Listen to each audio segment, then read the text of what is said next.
ముఖ్యమంత్రి జగన్మోహన్ రెడ్డి విశాఖపట్టణంను పరిపాలన రాజధానిగా ప్రకటించి నేటికి ఏడాది కావస్తున్న సందర్భంగా విశాఖ ఏజెన్సీలో వైసీపీ నాయకులు భారీ ర్యాలీ చేపట్టారు. ఒక్క రాజధాని వద్దు, మూడు రాజధానులు ముద్దు అనే నినాదంతో అభివృద్ధి వికేంద్రీకరణకు మద్దతుగా అరకువేలి కేంద్రంలోని మండల తహసీల్దార్ కార్యాలయం నుండి మండల ప్రజా పరిషత్ కార్యాలయం వరకు అరకు నియోజకవర్గ వైఎస్సార్ కాంగ్రెస్ పార్టీ నాయకులు, కార్యకర్తలు, మహిళలు, విద్యార్థులతో కలిసి అరకు శాసనసభ్యులు చెట్టి పాల్గొన భారీ ర్యాలీ నిర్వహించారు. ఈ సందర్భంగా ఆయన మాట్లాడుతూ ఆంధ్రప్రదేశ్ ముఖ్యమంత్రి జగన్ మోహన్ రెడ్డి తీసుకున్న అభివృద్ధి వికేంద్రీకరణ నిర్ణయాన్ని ప్రజలు స్వాగతిస్తున్నారని, అన్ని ప్రాంతాలు అభివృద్ధి కావాలన్నదే ఆంధ్రప్రదేశ్ ప్రభుత్వ లక్ష్యమని తెలిపారు. చంద్రబాబు నాయుడు తన స్వార్థ రాజకీయం కోసమే అమరావతి పేరుతో డ్రామా చేస్తున్నారని మండిపడ్డారు. వికేంద్రీకరణతోనే అన్ని ప్రాంతాలు అభివృద్ధి చెందుతాయని ప్రతి ఒక్కరూ విశ్వాసం వ్యక్తం చేస్తున్నారని గౌరవ శాసనసభ్యులు పాల్గొన అన్నారు. అభివృద్ధి వికేంద్రీకరణకు మద్దతుగా చేపట్టిన భారీ ర్యాలీలో అరకు నియోజకవర్గ వైఎస్సార్ కాంగ్రెస్ పార్టీ నాయకులు, కార్యకర్తలు, వివిధ సంఘాలు, విద్యార్థులు తదితరులు భారీ సంఖ్యలో హాజరయ్యారు.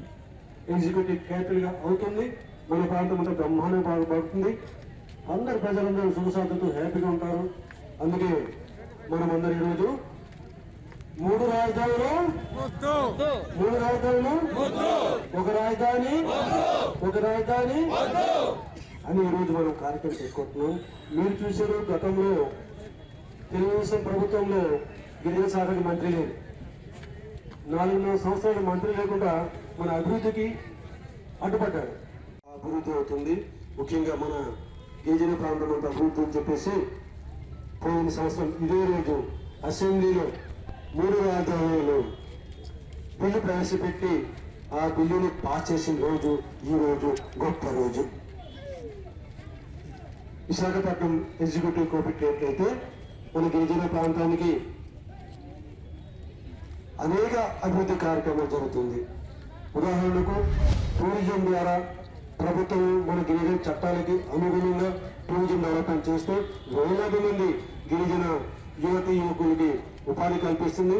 అదేవిధంగా మన అరకు ప్రాంతం అంటే బ్రహ్మాండంగా అభివృద్ధి చెందుతుంది, అభివృద్ధి అవుతుంది. ముఖ్యంగా మన గిరిజన ప్రాంతం అంతా అభివృద్ధి అని చెప్పేసి పోయిన సంవత్సరం ఇదే రోజు అసెంబ్లీలో 3 రాజధానులు బిల్లు ప్రవేశపెట్టి ఆ బిల్లుని పాస్ చేసిన రోజు ఈ రోజు గొప్ప రోజు. విశాఖపట్నం ఎగ్జిక్యూటివ్ కోపెట్టినట్లయితే మన గిరిజన ప్రాంతానికి అనేక అభివృద్ధి కార్యక్రమాలు జరుగుతుంది.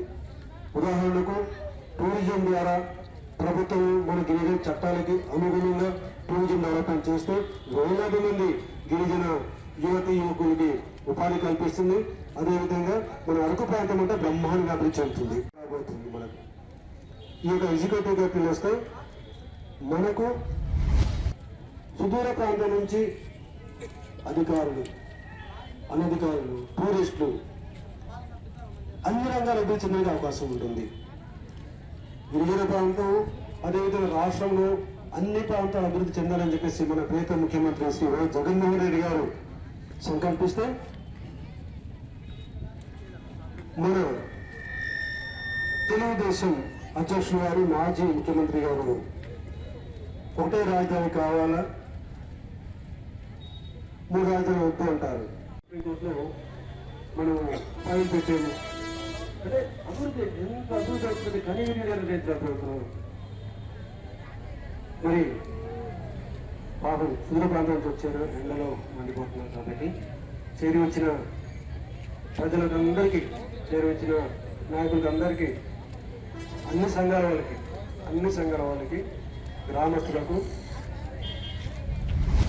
మీడియా మిత్రులకు, పోలీస్ సిబ్బందికి, వాలంటీర్స్కి, వైఎస్ఆర్ కాంగ్రెస్ పార్టీ సీనియర్ నాయకులందరికీ పేరు పేరు తెలుసుకుంటూ ధన్యవాదాలు సెలవు తీసుకుంటున్నాను.